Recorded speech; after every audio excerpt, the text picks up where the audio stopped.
Michael, welcome to Yes. Trenton Chappell Live, man. Happy to be here. Man, uh, we were talking before we started recording, and I gotta say, you're doing fantastic. Let me tell you. Seeing all your stuff on your stories, Instagram, all that, you're doing great. Um, what made you want to get into the film industry?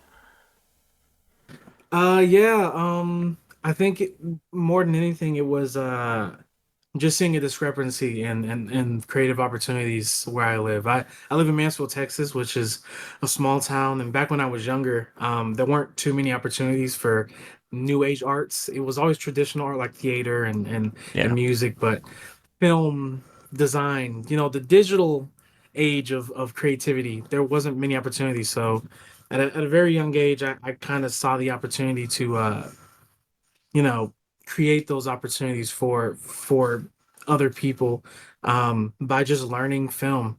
Growing up on Disney and watching just how they were able to how Disney marketed itself as this one big family interconnected by different TV shows and film. I always saw film as a medium of connection, and so foaming at the mouth, wanting some sort of community like yeah. that.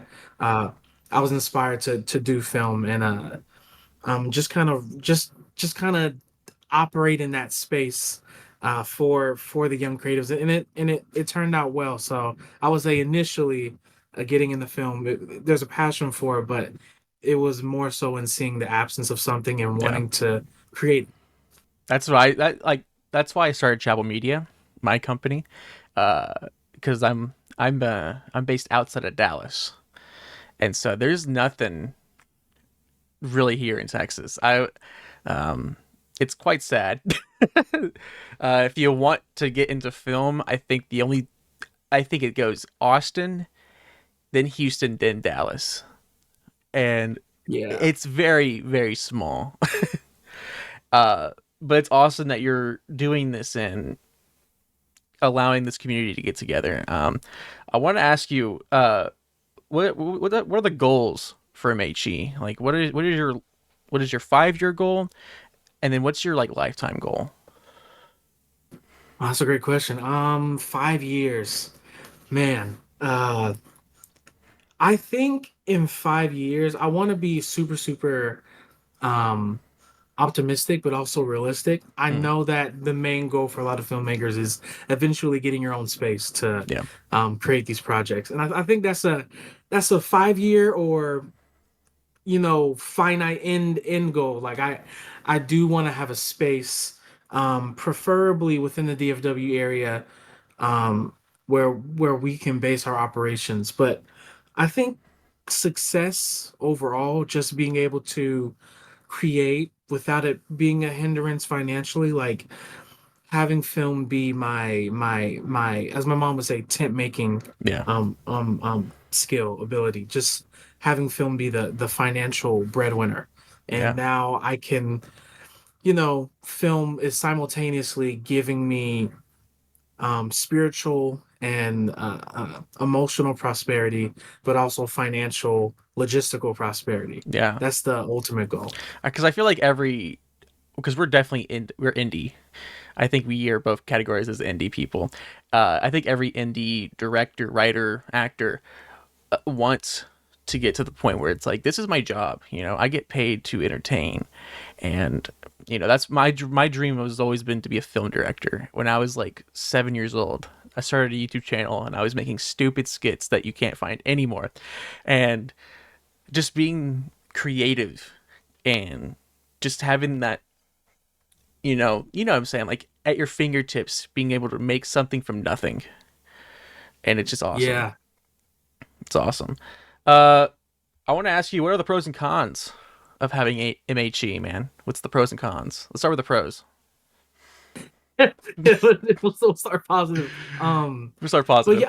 yeah, I think the pros of having something like MHE, um, first of all, is the connection. I think when you start very small, it's a budding thing. You're trying to get people to know who you are, but then you cross a certain threshold where word of mouth alone connects you with so many actors. Actors know actors, and you'll work with some actors on one project, and solely through word of mouth, the next project you're working on is a whole new set of faces. I think this doesn't even just go for MHE, but just film as a whole. Yeah. Um, Sometimes it's difficult to be burnt out from it because every set is different, every script is different. So each film set you're on, you're experiencing a whole new um, Yeah. perspective of creativity. So I would say that's probably the one major pro from all of this is just to kind of look back to what I said initially,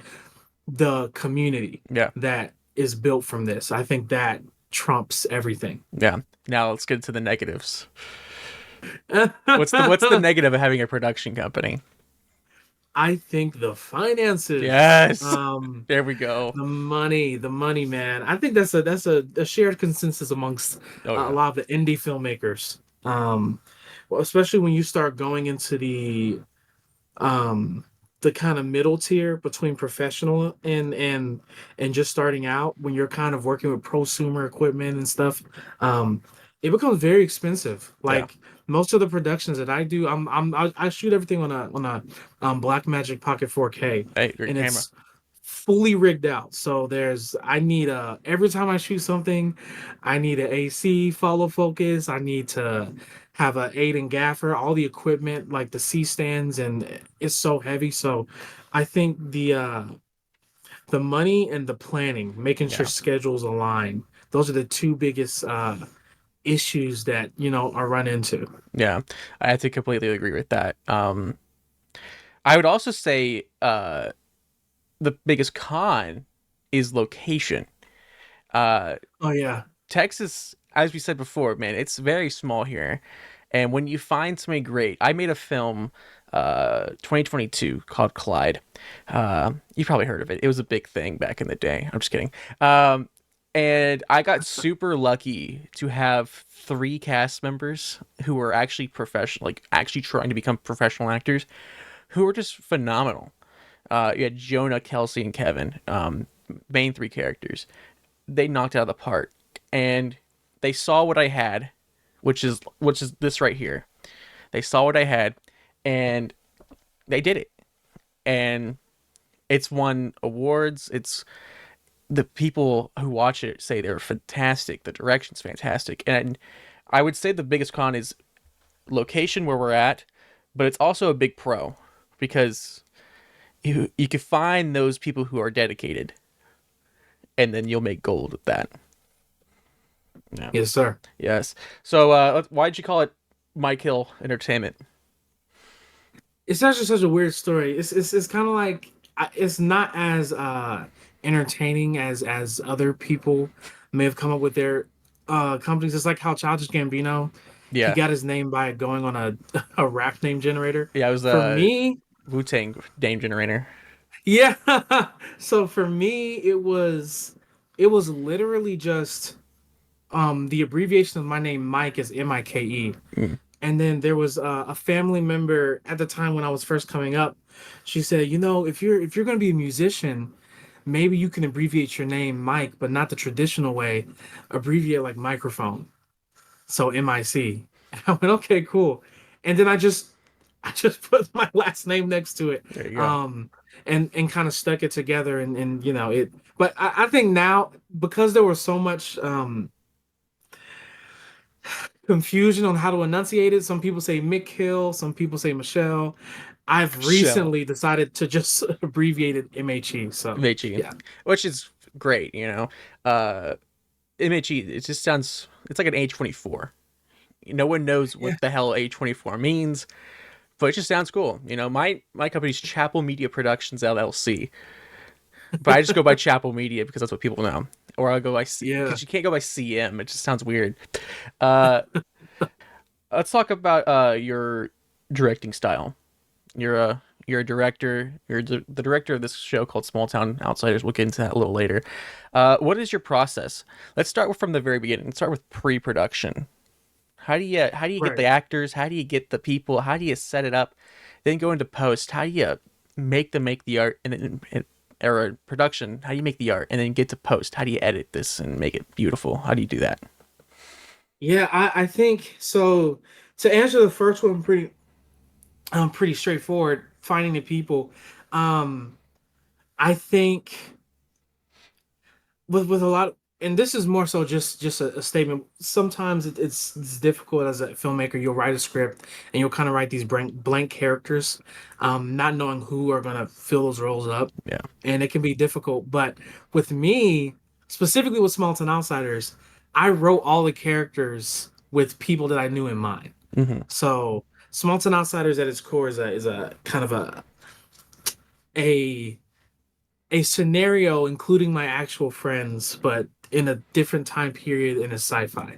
That's essentially what it is. So that's how I kind of found the people. But if I were to go by like, if I were to try to find a cookie cutter way that I usually go about it, I just kind of find people in my life that I feel like that are actors or have expressed interest in working with me, and then I'll write stories and try to carve it to where it's in line with their personality. And if I have had the pleasure of seeing them act, I'll carve out the role in a way that leans into their strengths that I've noticed, and then I'll present it to them. And then as far as production goes, I'm really a big pre guy, like Google Docs. Yeah.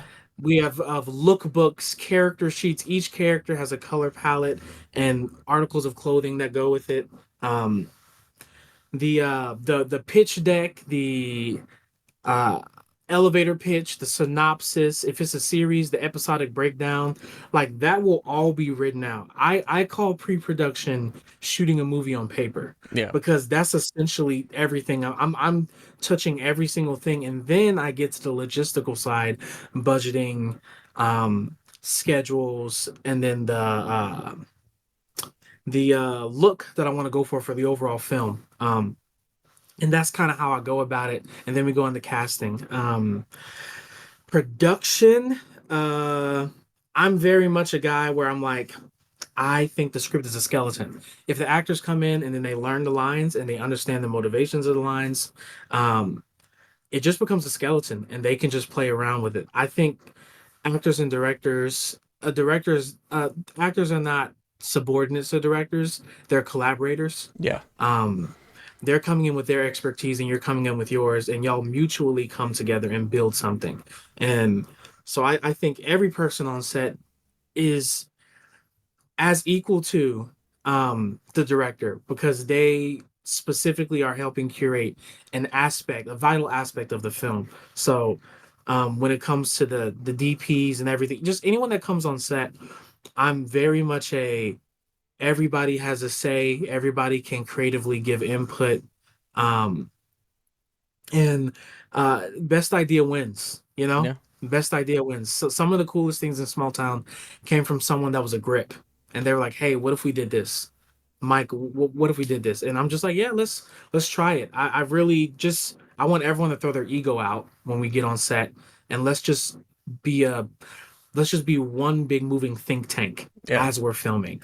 And it makes it super collaborative, and it's super organized because of pre, but it has the feel of a guerrilla style Yeah. film.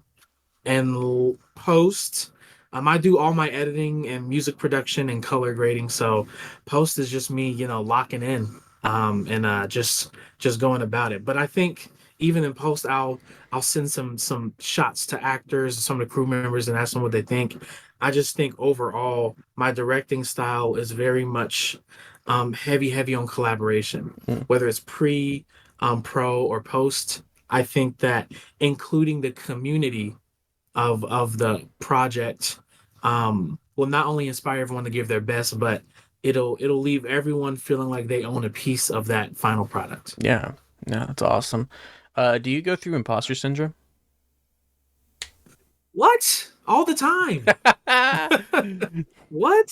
Dude, Yes. Even now, I'm like, man, do I really deserve to be on a podcast interviewed about my film and stuff? I'm sitting here going like, am I really good enough to interview Michael Hill? Oh my goodness, celebrity man. But yeah, the reason why I ask is because for So I made my last film in 2022, and I've been sitting here. What am I gonna do next? How am I gonna top this film? Because I always try to top what I do. And I've been writing this one film, and I think it's pretty cool. Um, I've been sharing it with other people, and they're like, this is fucking dope," you know. And I'll send you a copy so you can review it. And I sit here and I look at it, and I'm like, can I do this? Yeah, have you ever done that? Like, you sat here and you wrote the thing out, and you're like, can I do this? Yeah, yeah, I feel that all the time, man. You're Yeah, not alone. It's just a matter of just doing it, you that's know? right. I told my dad this. I told my dad this, like, we were talking about some business ventures, and I'm like, Dad, we could do this, do this. He was like, no, but we don't have the money right now to do that. And I'm saying, yeah, right now, but imagine where you'll be in 4 years when you actually are able to make the project. That's right. Don't write your stories with the limitations of where you are right now, because 5 years down the line, your circumstances could be completely different. And now your project is pigeonholed into your limited mindset of the 5-year-old version of you. So write your stories limitless. And then it's always easier to scale down than to scale up. That's right. So just make the project, write it as colorful and vivid as you'd like, and then make minor tweaks the closer you get to production. And I think there's millions of gorgeous, innovative, industry-changing movie ideas that got hit at the cutting board, not by a big studio, but by the creator themselves. Yeah, yeah. What has been your biggest, like, when you're making your? Let's start with writing. When you're writing your thing, what is the biggest hurdle for you? Instead, besides imposter syndrome, what's the biggest hurdle that you have while writing?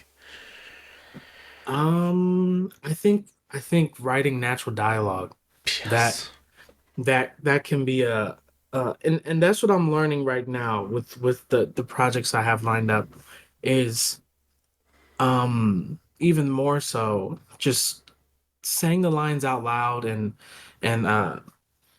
trying to avoid the echo chamber of yourself, because something could sound good to you.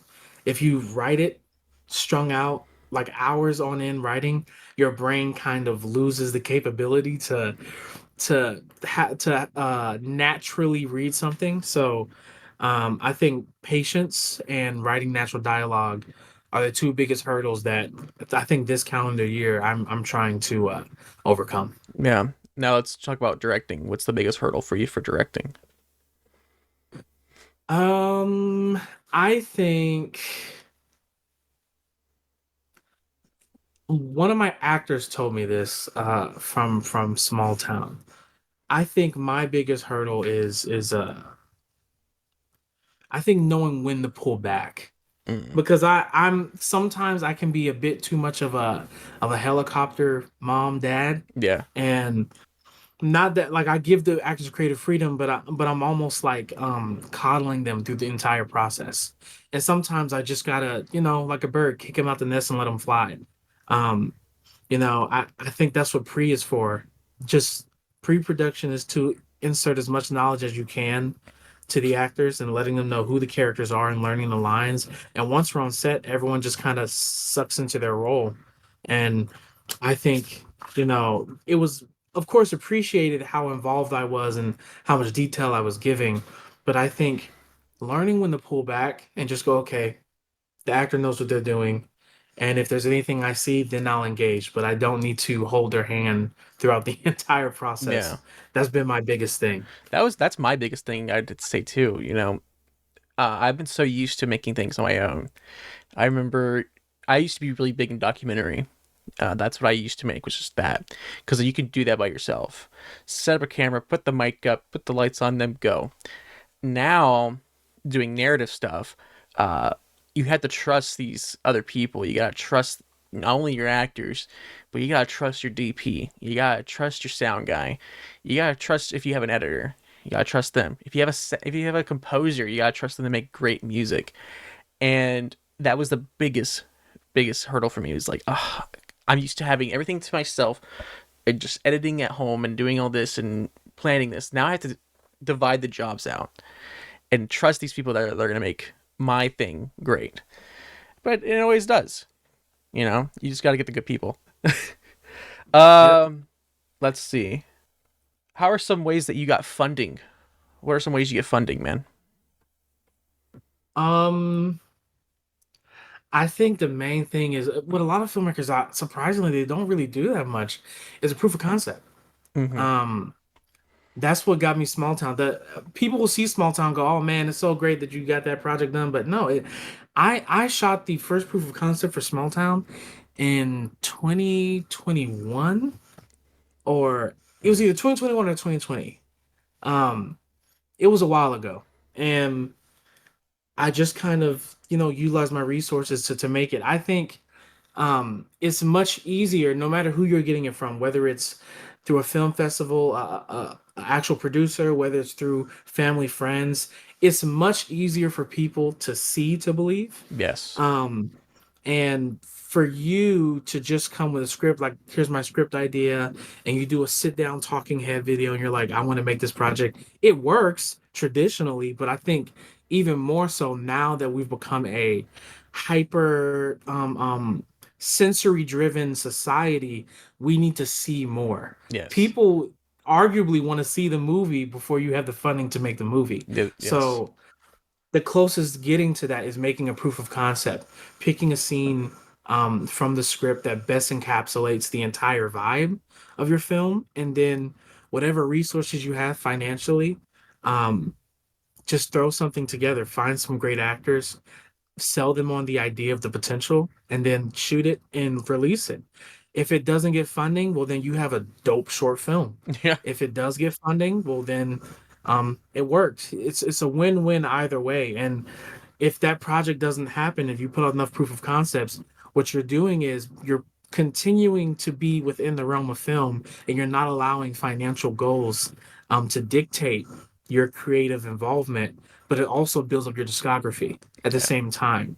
So you, whatever future project you have from that point on, you can not only reference one or two of the projects that got funded, but you can reference an entire library of stuff that you've done with the limited resources you have, and it'll make someone else much more willing. Oh, if they have that much drive with what little they had, imagine what they can do with $1,000, Yeah. $10,000. I believe in this person, and that's usually how it went with me. Was just putting out work and building up that library, and building a bit of a credibility within the creative world. Yeah. Yeah. I'm actually stealing the proof of concept idea from you because I never did one for my old films. And then when I saw which one was it? It was the architect or no, the archaeologist. I saw Yeah, that proof of concept and I was like, "Oh, that's actually not a bad idea. Just pick something out, show it." And I bet you cuz people don't read anymore. They don't. No one's going to no, sit down and read, a 60-page script and be like, "Oh, this is a good idea. I could see this." If you show them yeah, like a 5-minute reel of it, people will be like, "Oh, okay. This is what they're going to do with this." Okay. yeah. So, thank you for that. Of course, dude. All right, let's talk about Small Town Outsiders. How what made you come up with this idea? uh, if weird enough, and a lot of people caught on to this because this first season very much is very inspired by it. But Stranger Things, I had watched it very late, and it was because of COVID. I was really busy with college, and Mm, then that light years long spring break happened. yes. Um, in March 2020, and we were all kind of stuck at home. And so that time I had a bunch of free time. I just knocked out all my work ahead of time, and I was just free for the rest of the semester. So I caught up on every single season of Stranger Things. And it inspired me. I was like, oh, I want to make a spoof of that. I want to do something stupid, right? Because all the actors were coming back home from the jobs they were getting in New York. So all the theater friends I had, Mm, um, they were all coming back home and they had nothing to do. And so I was like, okay, here's a cool opportunity, not only to just kind of solve this bit of this late bloomer Stranger Things fever I got, but it also is an opportunity to give actors something to do. So I called up a few of my friends, and we got together and we shot a a literal spoof of Stranger Things. I think there's even like a fake Netflix logo in the beginning, and we shot it, and a bunch of people saw it. And there's this thing that my brother and I coined the fake trailer effect over at our company. Uh, Whenever we release a fake trailer that is intended to be a joke, and we'll put in lines like "coming never" or "coming out April Fools," people still don't catch on to that, and they only see the spectacle of the actual product, and they'll think it's a real thing. Yeah. And so that's kind of what happened with the Stranger Things spoof trailer we made in 2020. The spectacle of it, despite those little signals saying it was fake, inspired people saying this would be a cool thing to make. Um, and so I thought about it, and I said, okay, well, I live in a small town, Mansfield, that's structurally stuck in the 80s. The architecture has not really updated.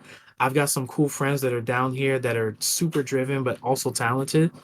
And I love the 80s because I grew up on VHS tapes and 80s music from my parents. So I think I have just as much as a right to make an 80s love letter project than anyone else. Yeah. So I wrote the scripts, and um it kind of like trickled, snowballed from there.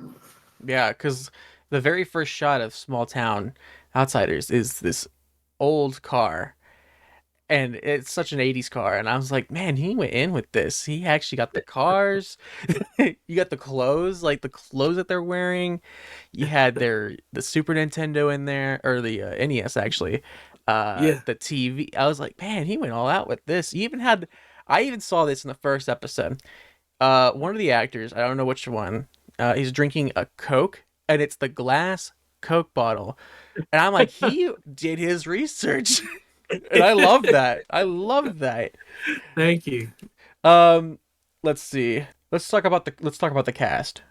Um, let's so your castmates, the cast of this. How like you had them in mind when you were writing this, correct?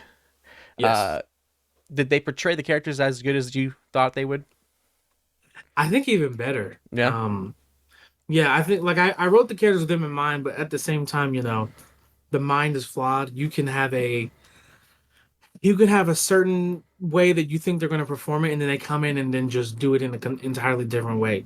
And that's kind of what they did. That's what I loved about them, is that they could go either way. They could portray it by the books exactly how you want it, or they can insert a bit of themselves in there. And like I said before, that's more my directing style, just kind of allowing the actors to come in as professionals on acting, um, and humbling myself as like I don't know that much. Uh, just for the sake of them to have to be able to spread their legs metaphorically, Mm. and really taking these characters. And with them, it was a lot of back and forth. I'll do these things with each actor. I'll do one-on-ones. So they'll come in one day, just me and the actor in pre-production. They'll bring a notebook, and we will just talk about everything from from like cradle to casket, where the character has come from, memories, just things that no one watching it will ever know. Yeah. But contextually for the actor, it'll allow them to make the character that much more real. Mm. And that's what they did, man. Like they not only got an idea of who the character was just from the first script reading, but they were able to fill out some of the empty spaces and nooks and crannies that I, as a director and writer, didn't even know needed to be filled. And it's birthed a beautiful, beautiful, not only working relationship with them, but um a much more in-depth and three-dimensional, even four-dimensional character. So yeah, they killed it, dude. Yeah, they did. I watched them and they were fantastic. You can tell them that. I gotta ask you a question because I was watching the show. Did you film anything on green screen? Yeah, we Okay, did. The okay, I'm sitting Yeah. here watching some scenes and I'm like, is that a green screen or is that just depth with lighting? Because I was like, you couldn't tell. I was like, is it is it are they there? So that's great because you had great effects in this. Like again with the opening shot with the pizza boy, him I don't want to spoil it for anybody, but he like vanishes. That looked Yeah. great. Like I could see that in Yeah. a big movie. Did you do that yourself, or did you like get somebody to do that? That was actually James Luke. He's on the company's team. Okay, He's the visual effects supervisor of MHE. that's And great. he did it. So it was great. I met him through TikTok. Um Really? yeah, we were doing it was back whenever Gabriel Spencer Josh and I, we were in this influencer phase, and we had a collective group called Team Wavy where we made music and stuff. And we had gotten to a point where we're like, we want to do it was the big creative TikTok house phase where every influencer group had their own house. And we decided to do a creative house that was virtual. And I commissioned all of the people on the team, like, hey, when you're on TikTok, scroll through, see if you find someone. And Gabriel found James. He was a budding creator, visual effects creator, getting popular for making Star Wars videos. And we connected through there. And then a few years later, after that creative house group disbanded, James stayed. We became great friends, and now we work together on everything. That's awesome. Like you had a great team. The music was great. Everything was great. I'm fanboying a little bit. Okay. So you said that you did the music, correct? I did some of the music, some of the music. Because you originally said that in the beginning you were talking about you wanted to go into music. Like, Yeah, what happened with? Are you still trying to do that? You're done with that? What's up with that? I think I stopped. I think I Yeah. stopped.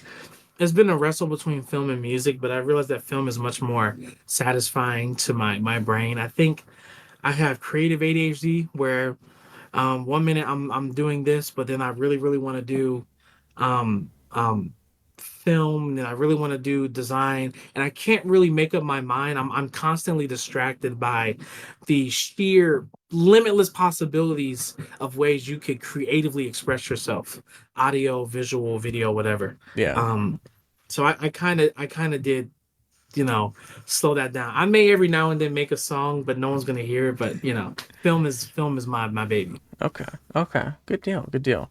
Uh, let's talk about getting on Tubi. Your show. I bet you that was awesome. Uh, Oh yeah. did you do a like? How did you get that on there? Did you use a distributor or did you like push it out Oh there? yeah, yeah. It was a distributor, but I did have to push it out there to catch the attention of No. the distributor. But yeah, it was a distributor, a group, Man Robinson, uh, production company in Atlanta. I got connected through them through a, a filming mentor I had when I was younger in Dallas, and he connected me to them. He tried to do it as like a middleman, but I went ahead on my own volition and reached out to them, and they saw the project and they said this was the best project they've gotten in that quarter Wow. of getting projects submitted. Yeah, because I sent it off. When I sent off, I sent them a web page, fully realized web page with official stills, posters, all the episodes linked inside. It was like basically a digitized website pitch deck that showed what the show was and then aspirations for where the story could potentially go. They saw it, fell in love with it, and I sent them the episodes with some merch that I had created, stickers and T-shirts, and they actually became fans of the show Yeah. while they were distributing it. So it was pushing it out, but the distributors, I gotta shout them out. They were great, Yeah. super awesome, and they work very hard for filmmakers. Yeah. And then you got on Tubi. Um, I saw your Instagram post. You're telling the cast, the crew. What was like? Because you were the first one to know. Yeah, What was that feeling like? Did you get an email, a phone call? What'd you get? it was a text message. I was in a meeting with a producer in Dallas for another project they're working on. And right after I had closed the meeting, I got a text message and it said, "Hey, Mike, are you free for a call?" There we go. And already I was like, okay, this is so random. And so I called them and I was sitting in my car in the parking lot. in front of this office that we had met at. I was I felt like I was the only car there. They called me. Their voices sound very, very different than the other calls. It was uppity and absolute. And I was like, "What's going on?" We're like, "Man, we want to tell you, you're on Tubi. You can start promoting." And he just dropped it like that. And then I had to contain myself, and then I hung up and literally, like with my fist clenched and my stomach tightening, I was screaming There to you the top of go. my lungs. Yeah, it was great. It's awesome, you know. Because like, how are you putting out the show before I got on there? I didn't see how you did that.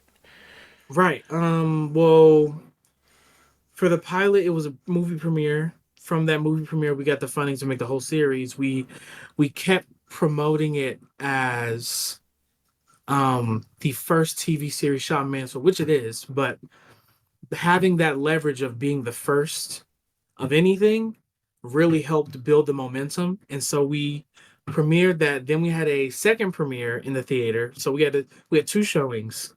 Then we did virtual premieres because we were putting it through film festivals as well. Mm, And film festivals don't allow the film to be out. So we would do these live YouTube premieres every once in a while. So every quarter or so, we'd go, "Hey, if you didn't get a chance to see the series for one time only on YouTube, you get to watch all the episodes back to back in one live premiere." Um, and that's kind of how we were putting out the show to kind of keep people engaged and interested up until we were able to get it platformed. yeah, that's awesome.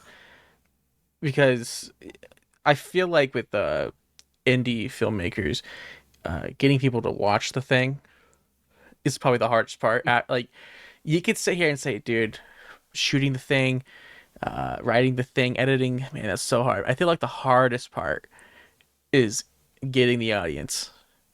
And yeah, I think you're doing great. Is there a plan for a season two? Yeah, there is. We did an announcement not too long ago, a little bit before it got platformed, that season two is in early development. And so we are planning to go bigger and better.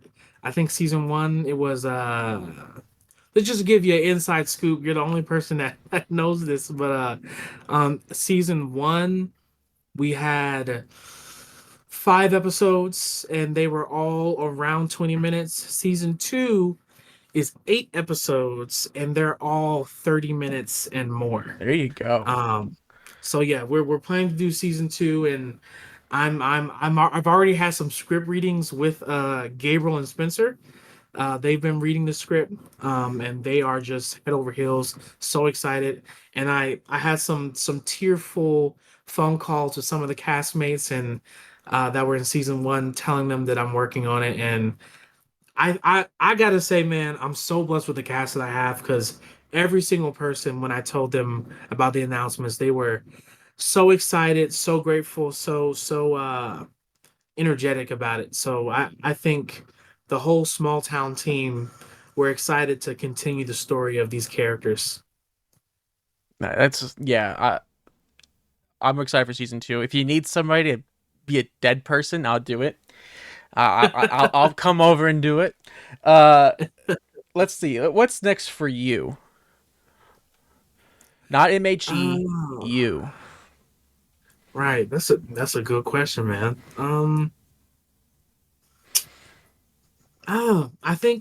I think that they're much more personal, but just um I just being happy, enjoying right now.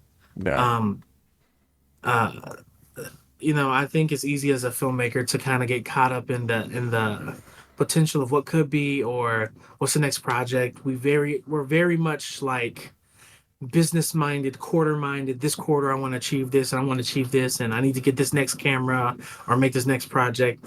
For me, I think it's just resting and being okay with just where I'm at, and enjoying the scenery, smelling the flowers.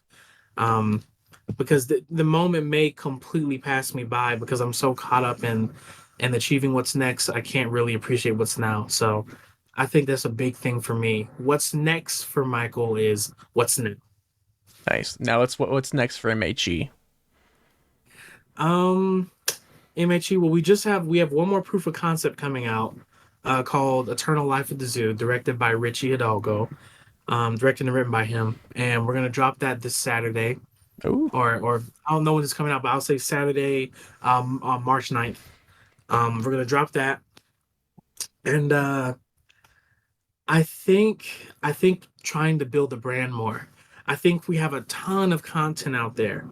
Um, with a TV series on Tubi and platform, a bunch of short films and a slowly growing audience. But I think the main thing is getting that audience up there, yeah. um, building that viewership community and making them feel like they're a part of the company's creative process as a whole.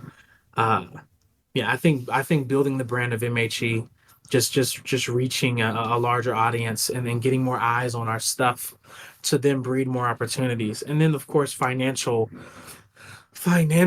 like being financially liquid. I want to be Yes. able to fund larger projects, be able to put 100,000 behind a project, and just start working up and making really higher quality projects. Yeah. Yeah. Uh, so you said that you have a TV show, shorts. Is there a plan for a feature film directed by Michael Hill? There is. Yeah, there we go. We have one. That was one of the proof of concepts we dropped in December. It's called History. It's a time travel film. The best way I describe it to anybody is if Spike Lee directed Back to the Future. There you go. That's It's cool. super funky, time travel. It's set in the 90s present day. Not really set in the 90s, but it feels like the 90s.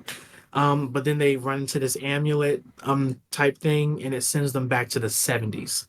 So it's a 90s 70s time travel joint, and that will be our first feature film that I'm directing. And of course, there's one or two other feature films that are directed by some of my team members. That's awesome. Let's talk about history a little bit. I don't want you to give out too much. I don't want you to spoil your movie. But what made you come up with a time traveling movie? Uh, so we're I say it again, it's just like Smalltown Outsiders. You drop a fake trailer and then people think it's real and then it snowballs. It was actually a an exercise that caused to be that. At first it was a joke on my brother. He loves films that were African American based from the 70s, and he loves music. So he loved biopic films of African American people doing music. So my brother, we would have these FaceTime calls after college, and he was making some joke, and I said, "You better be careful because if you keep, talking bad about me, I'll shoot your dream movie without you." There So you he go. he got cocky. He hung up. I called up a few of my friends. I said, "Hey, Davion, Miguel, Jordan, I want to make a fake trailer for a film that doesn't exist to convince my brother that I actually shot an entire movie without him."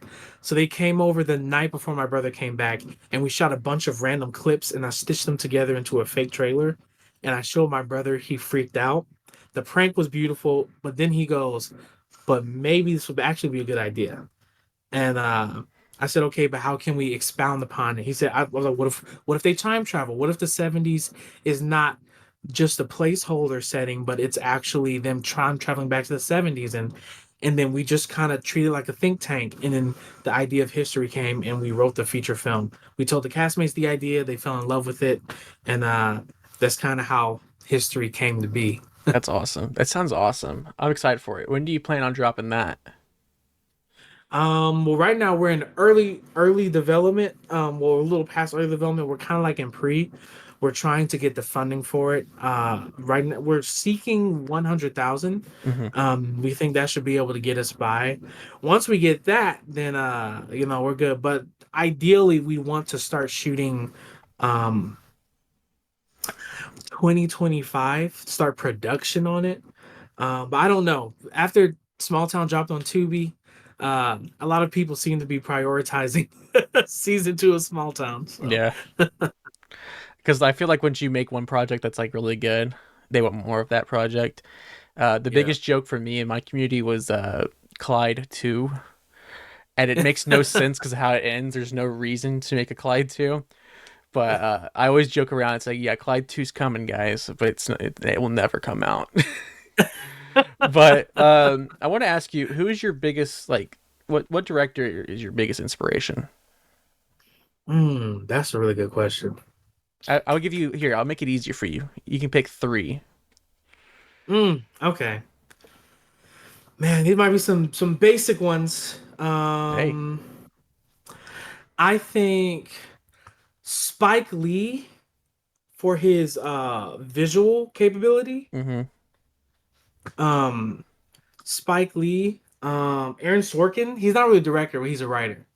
And he writes some of the most interesting dialogue. Mm. Um he didn't write The Office, I'm sorry. He wrote The Social Network. He wrote Okay. Steve Jobs. Oh wow. Uh, he is a phenomenal writer. And his way of writing dialogue is rhythmic. And then I have to go with God, this is gonna sound so basic. I'll go with two more. I'll do four. Sorry. You're good. I'll do Jordan Peele. Okay. I love the way he writes horror and how horror and comedy are so intertwined in his writing. How he vacillates between the two without it coming off too much. Just the comedic irony of the entire concept that he does, but flipping it to where it's truly horrific is gorgeous. And I think Quentin Tarantino for his Oh yeah. capabilities of referencing other media but making it his own. I love those guys. Oh yeah. Great choices. I'll give you mine. So I've always said that I'll give you five because I'm extra. Steven Spielberg was always my inspiration. Hmm. The storytelling, the uh just what he can do. Like the fact that he made Jaws and it made you believe to not go into the water ever again. Just is awesome. E.T. was fantastic. I was like, probably I never you never remember what your first movie was, but I always say it's E.T. Yeah. It's just because it's so like it's a classic at this. It's fantastic. I Yeah. love it. Um, I would also I'm gonna say Robert Eggers. I Beautiful. love I love his one movie I think of is The Witch, and just how Mm. eerie and just we like like weird Yeah. and creepy. I love it because I originally wanted to be a horror director. Mm. I think horror writing horror and directing horror is so much fun. Yeah. You could do so much with it. And I would also throw in Jordan Peele. Um Mm. like just having what he has out now with Get Out, Us, and Nope. Um Fantastic. I even though Nope was kind of the lower scale of things, his magnum opus I think is Get Out. Yeah. I think it's one of the best horror films because it's different. Yeah. Who would think to put brains into other people and live on as that? And in the subtle, the hidden messages in them, it's fantastic. Uh, Number four, I would say, Alfred Hitchcock. Good As one. I'm 23, almost 24, I should know who Alfred Hitchcock is, bro. No. Uh, when I was in film class, one of the films that I studied was Psycho, Mm. and I was like, how can I make this awful film scary? And the fact that he got people freaked out with a tub of chocolate syrup, really? And then the birds. Yeah. He made birds scary. He's up there for me. And lastly, I always say this guy. I've always said him, Ari Aster. Oh man. I I think he is just getting started. Oh, for sure. I think he's just getting started. Uh, Midsummer is probably up there my favorite films ever. Just because it's a horror film that takes place in the day.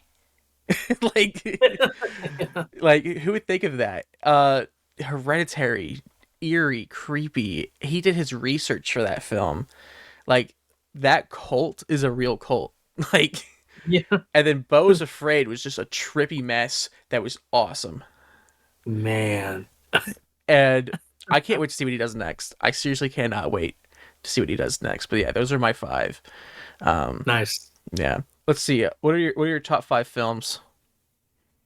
Oh Yeah, man, 5 out of a million. Jesus. Okay, off the top of my head, I love Vertigo. Vertigo, Great film. um, beautiful film. I think color, the way the way he plays with color. I think um less about the story, but more so about the visual capabilities in the 60s. 2001 Space Odyssey. Oh yeah. Um, Oh yeah. Super amazing visual story. Uh, what else? What else? What else? What else?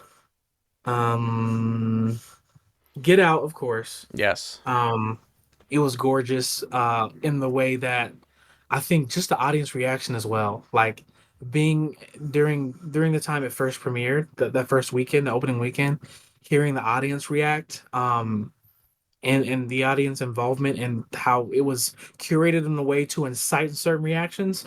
I think it was gorgeous. Let me think. Let me think. Let me think.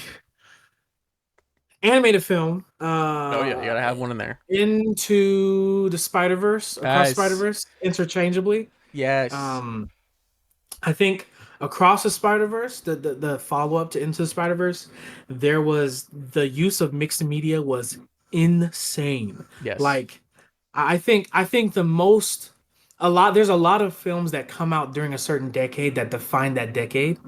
Like Steven Spielberg had a chokehold on the 80s, and I loved his films growing up. But I think films that feel very modern 2020s are Into the Spider-Verse, Across the Spider-Verse, and Everything Everywhere All at Once.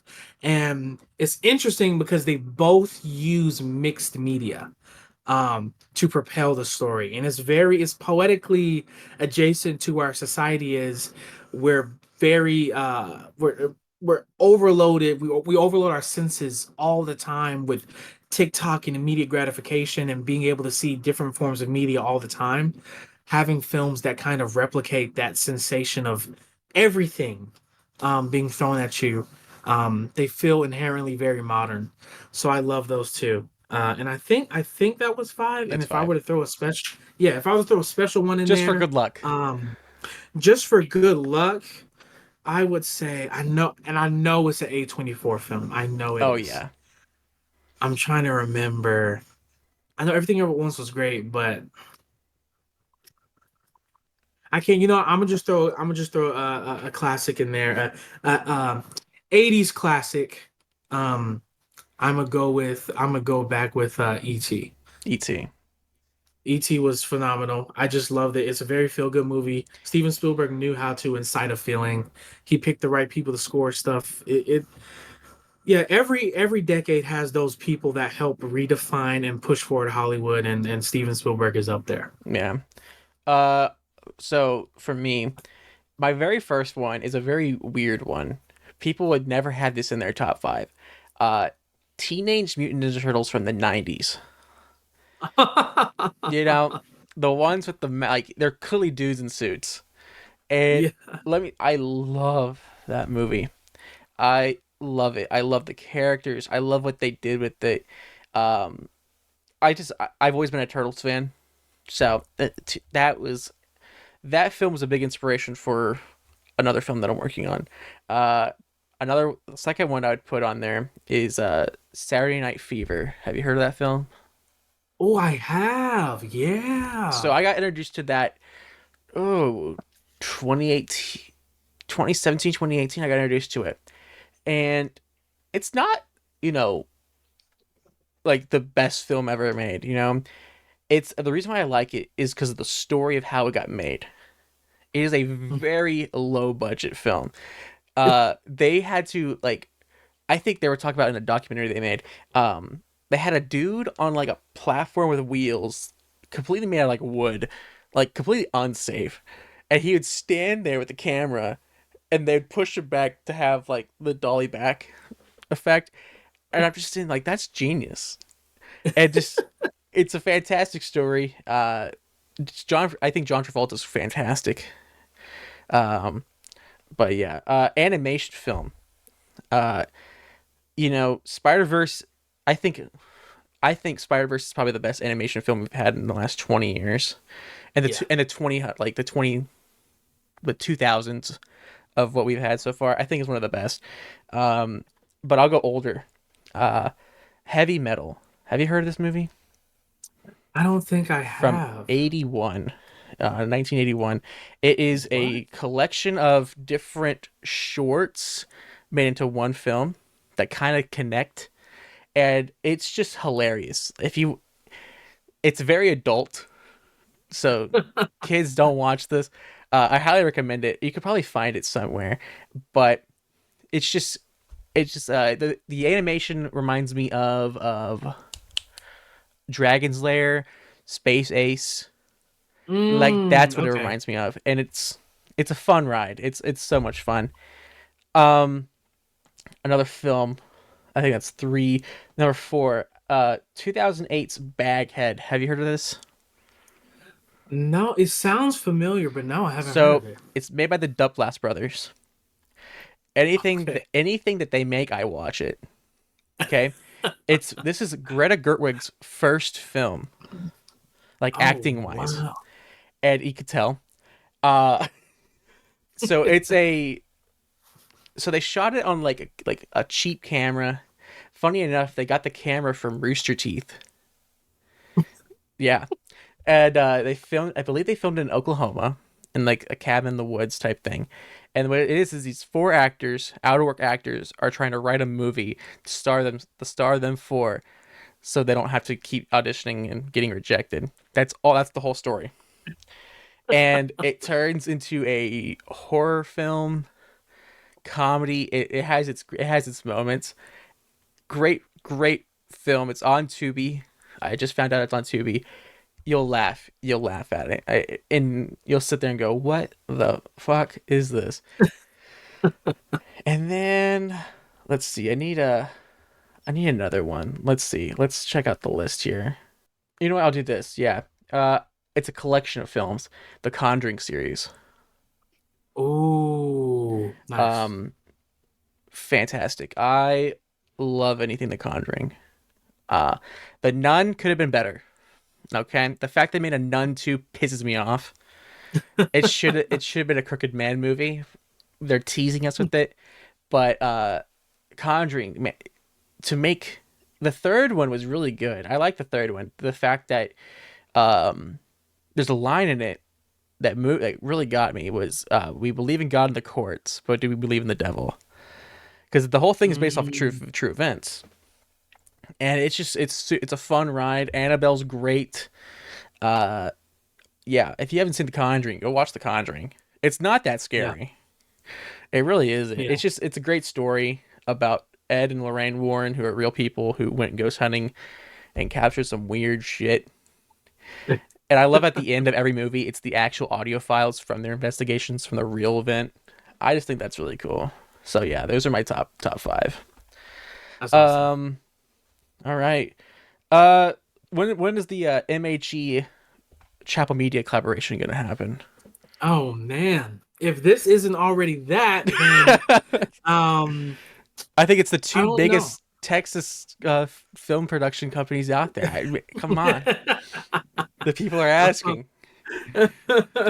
Yeah, I don't know. I think um like everything, it just depends on the project. Yeah, If everything aligns and things work out, then you never know. I tend to not count my eggs before they hatch. I just kind of let life roll in whatever it rolls, and then I can go back and reassess. So yeah, same here. um we'll never know. If you run a script my way, or if I run a script your way, and we find ways to cross paths, then um I'm not gonna say no to the winds of life. No, man, no. It's always great to be it's always great to network and collab and make something better with two different minds. I've always Yeah. said that. Well, I want to thank you for joining me today. This was so much fun taking time out of your busy schedule, making movies and living the high life, man. Go ahead and shout out your stuff. Where can people find you? Where can people find your content? Where can they find it? Oh yeah. If you want to check out the company, it is MicHill Entertainment. If you want to go to the website, it's michillentertainment.com. MICHILL entertainment dot com. Our Instagram is MICHILL dot ENT. Facebook, MicHill Entertainment, TikTok, MicHill Entertainment, YouTube, MicHill Entertainment. And if you want to check out season one of Small Town, you can Yes. go into Tubi and type down Smalltown Outsiders, or you can Google Smalltown Outsiders. We own the name, so That's awesome. um, SMALLTOWN, no space, then space Outsiders, and you'll see that. And just by following those socials, anything that we drop, you'll see. And if you are interested at all in me as an individual, you can follow my personal Insta, which is Michael MICHAEL underscore Dwayne DWYANE on Insta, and you get to see the man behind the company. Yeah, man. It's great stuff over there. Uh, Support the show, guys. Patreon.com/Chappell Media. $7 a month. If you get the $7 a month, your name automatically goes into special thanks for every film that we make. How cool is that? Your name is in the credits. I think everybody wants to have that. Also, I'll even plug my new film that we're working on. The Indiegogo is out now. The script is done. The Hood. It's let me tell you, man, it's a different film than I'm used to making. Michael, I'll send it your way and see if you can Yeah. fix anything. But yeah, go support the stuff. Go support Michael and his endeavors and everything. Uh, Till next time, man. Thank you again for joining us, and hope to catch you. Hope to see you soon. All right. Yes, sir. Who knows? Next time we call, maybe we'll be in very different points in our life. More Very. stress. Yes, sir. All right, guys. Thank you.